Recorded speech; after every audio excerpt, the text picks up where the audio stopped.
to Solving for the Undefined podcast. I'm your host, Johanna, founder of Miss Kuiper's Classroom, the place that equips teachers in creating a healthy math classroom where students can thrive, no matter their academic abilities. But it's not always about the numbers, and that's why I'm here, bringing you the formulas to solve your problems, math and otherwise, plus strategies on cultivating that necessary math mindset. And that's what you can count on. All right, today we have Mona joining us to talk all about empowering our students to love and understand math. Hello, welcome. Hey, thanks for having me. I'm so excited to be here. It's going to be awesome. So, will you go ahead and just tell us a little bit about who you are? Yeah, so I'm Mona. I am in my 13th year of teaching in this crazy year, and it's my 13th year of teaching. I feel like it's all aligned. I've spent all of the years that I've been teaching in Chicago public schools. But I do have a love for Michigan. So, I just always have to mention my Michigan roots. But yeah, so I am like, I always say I'm a small town girl turned big city lady because I love living and teaching in the city. I've taught everything from first to sixth grade. And, I really have to admit that I was a math avoider. And everything changed for me when I was teaching third grade in probably like my fourth or fifth year of teaching.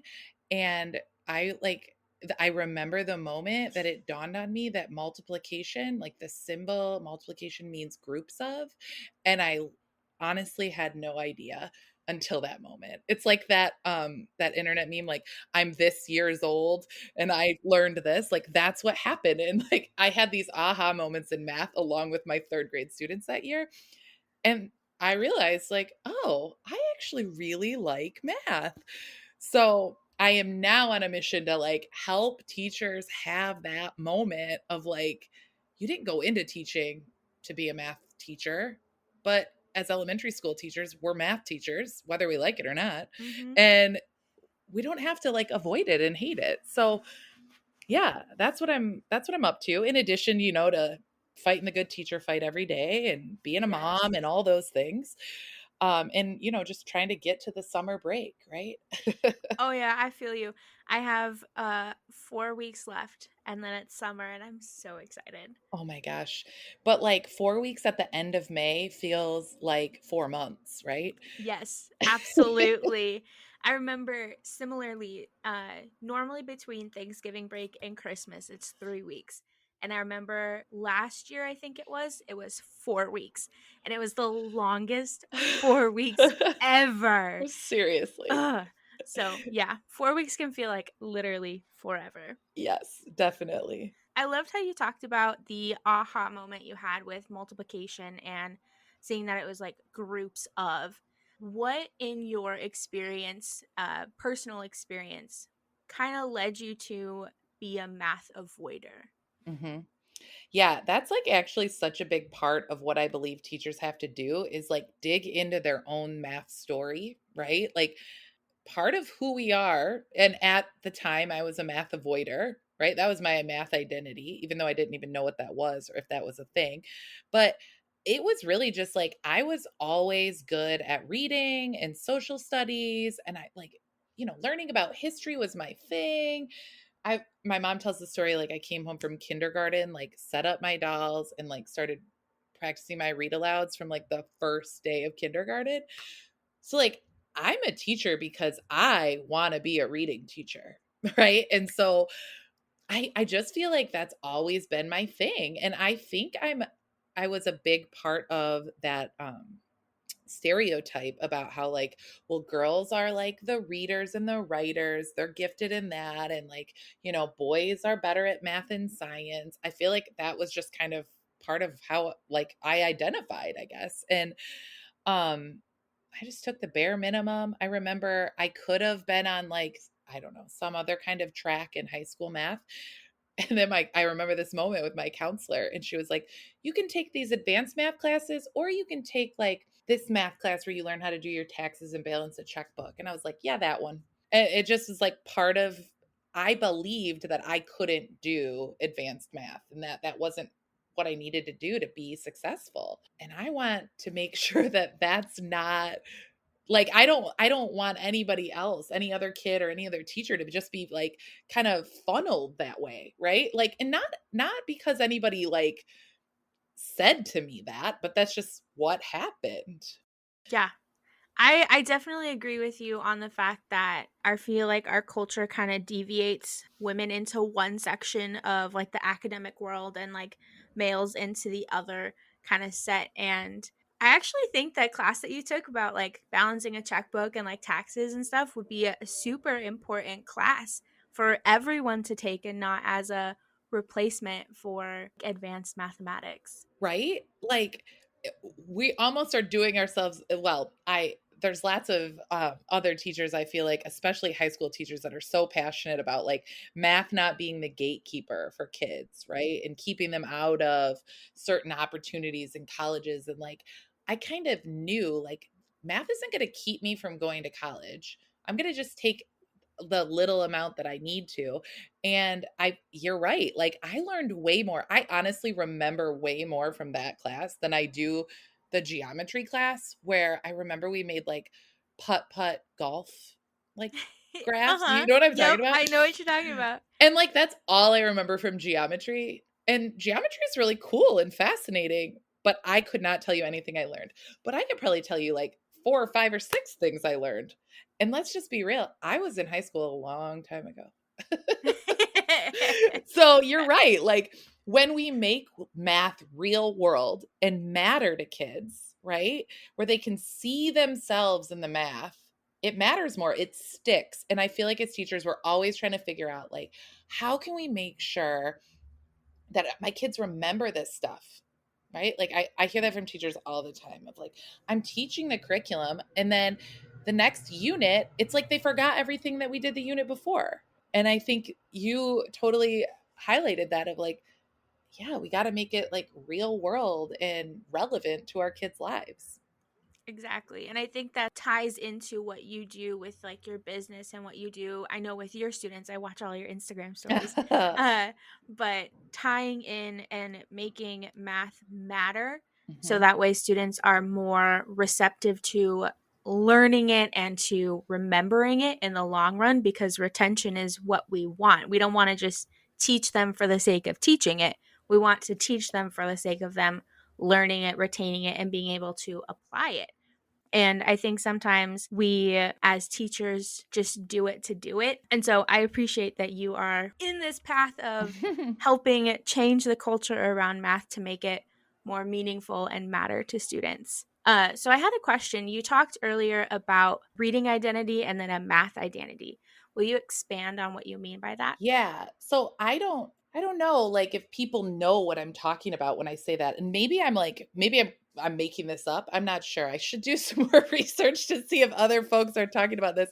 But I I spent so much time as a teacher, an elementary school teacher, convincing my kids and showing them, right? How they're readers, right? Print rich environment.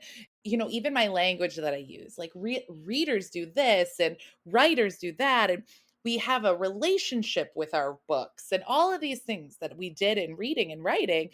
But we never did that in math. In math, it was like, get out the textbook, get out the workbook. Here we go to your math centers. And there was like no connection with that. And so I feel like that kind of relates too to like what we were just saying is like, if I don't see myself as a quote math person, which we know there is no math person, we're all math people.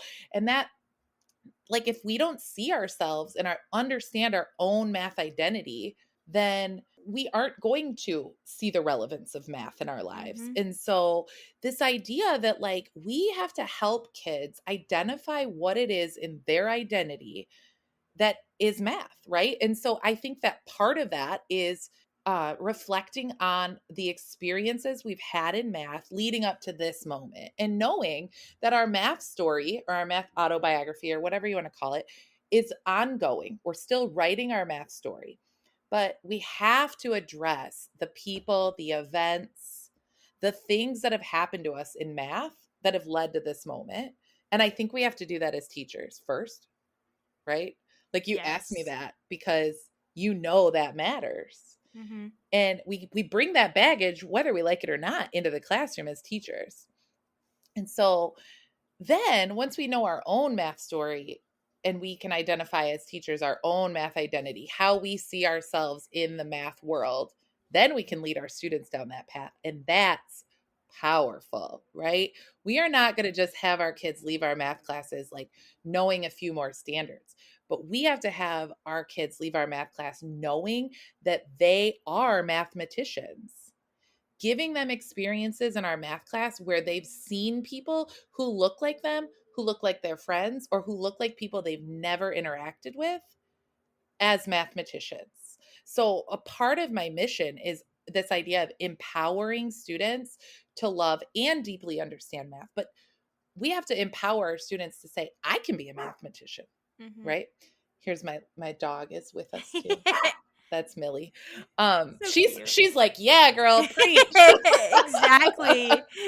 Uh, so yeah, part of making our math identity like or is, as teachers knowing our math identity, but helping our students see that math identity. Identity work, excuse me, is done ongoing. And so I think as teachers, a lot of times we think about these social emotional activities or lessons that happen in the beginning of the year. But I really want teachers to think about how they can work this in every single day into their math classes. And it doesn't take more time, it's just shifting your focus for what you do and how you do it just a little bit so that we have this in our like this idea of math identity as part of our lens for what we're doing. So, this idea of creating a math vision for your classroom so that you can think about, okay, how am I going to help my kids cultivate their math identity? And then that's all embedded in your vision that you share with your students and their families and your coworkers. And maybe you can get your whole school on board to come up with a math vision, right?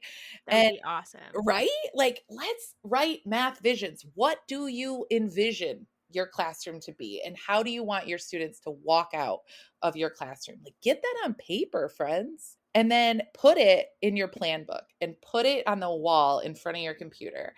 And when you're faced with a decision in math, right? Like, am I going to do fluency work or am I going to do a project? Like, that was kind of my decision I had to make this week as we're going into our last 3 weeks of like, what am I going to use these next 3 weeks for?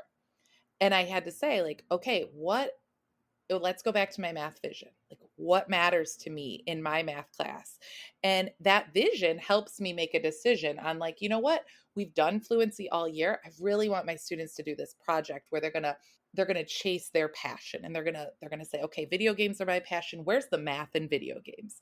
And I think for my math vision, that project aligns better in this moment. So it's a way to help you make those decisions. I love that. That is so cool to have like another math teacher say things that like go on in my mind. And because I don't feel like every teacher believes that or even Mhm. understands how to cultivate math identity in their classroom because it's so important. And Seriously. yes. And then I love how you said their autobiography is ongoing. It's not something that is one and done. Your experiences are made who you are, and that's who you are going to be forever. And I think that ties into a lot of like growth mindset activities or growth mindset in general, growing your mind, understanding that you can change as a person and your experience shape you, but you get to ultimately decide who you're going to be. And so doing Yes. that math identity work helps you realize that you can be a math person because you are a math person and Mhm. everyone's a math person. And Mhm. so it helps you relate more. And then that activity or the project you're doing of finding their passion and taking video games, where's the math in that? That helps them find and make math meaningful to them because they're tying it to what they're passionate about. Yes. Yes. Exactly. Well, and then this idea of like, we can't be who we can't see, right? Like, we have to see models. And I don't know about you, but like, if you would have stepped into my math classroom last year or years ago and said, what's a mathematician to my students? They probably would have been able to give you some details, but I've really spent some time thinking about what I want them to say and then going about teaching them, like, and showing them models of what a mathematician is. And it has changed everything for us, right? So I don't know if you guys know about like Lonnie Johnson. He's the guy who invented the super soaker in the 90s.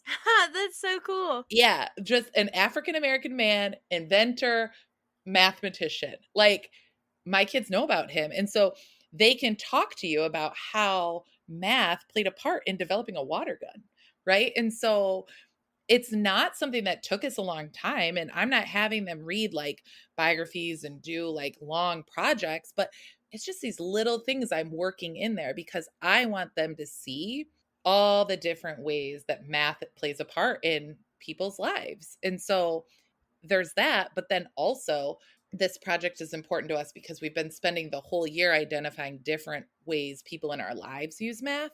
So like I'm always pointing out to them like things I see in their, because we have this view of people's lives now through Zooming kids at home to teach them. So I'll see things and I'll point it out. Like we were talking a couple weeks ago about when you go to the laundromat, right? And all the math that's involved. It's $1.25 to wash, and then it's 75 cents to dry for the first 15 minutes.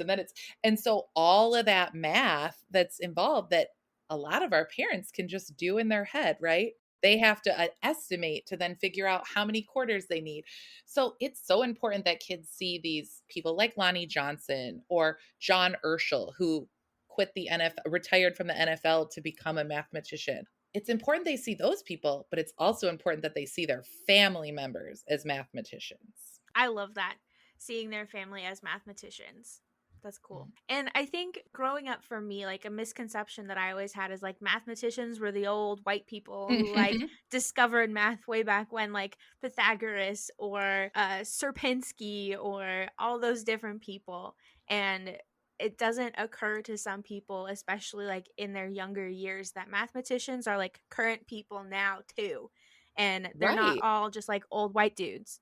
So I love Exactly. how you're embedding people who are relevant to your students to show them like math is a relevant thing. It's not something that was ancient in the old times of Greece, but like relevant to them now, like super soakers. Exactly. Like, come on, guys. You could be a mathematician and invent the next coolest water gun there ever was. Like, so cool. But yeah, I mean, this whole idea like plays into that math identity. And like you were talking about with the growth mindset, like I like to think about growth mindset as like how we're building our math growth mindset because I think it's different. You see those like cool bulletin boards that are like, don't think this, think this. And like I've been rethinking that for math. Like speed doesn't matter here, right? Don't go fast, go slow. Don't get the answer, explain the answer. So this whole idea of growth mindset, math style. I love that. Yeah. That would be so cool. Because I know, like, my students, like, I shift mindset in math that it doesn't matter if you got the wrong answer if your process was correct. And so diving into, Yes. like, how they did it rather than I just have to have the correct answer to get, like, a certain grade in the class. Yeah. So do you like your grading reflect that? I feel like that's such a big challenge with teaching, right? Of how can we make sure our grades represent what we Yes. value? So is that That what is a you do? huge passion for me of the grade reflects what the student knows, not what they can, like, not what they do on a test.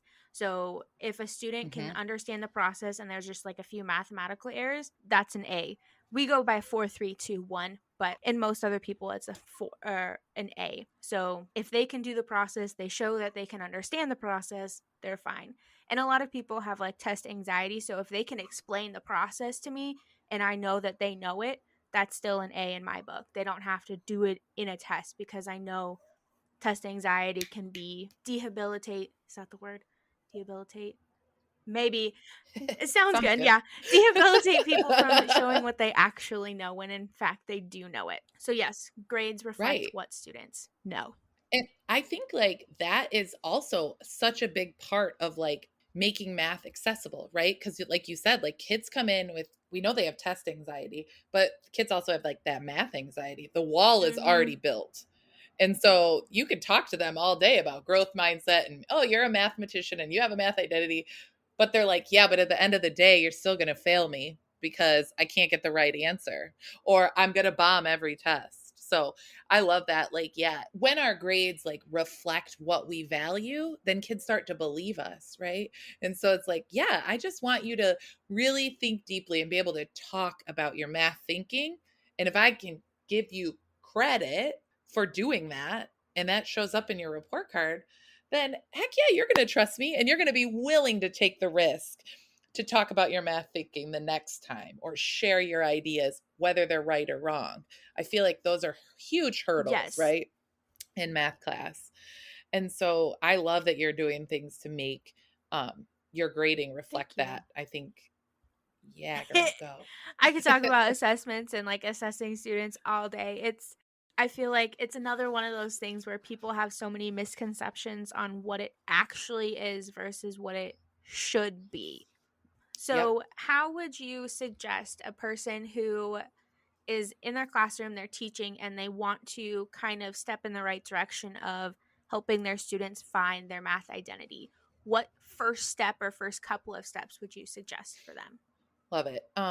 Well, first of all, like pat yourself on the back for saying, I want something different for my math class. Like celebrate yourself for that because we've all been there where we're just surviving, all of us this year, and just trying to get through, right? So I'm already so proud of the teacher that's listening that's like, I want something different for my math class. So that, yay.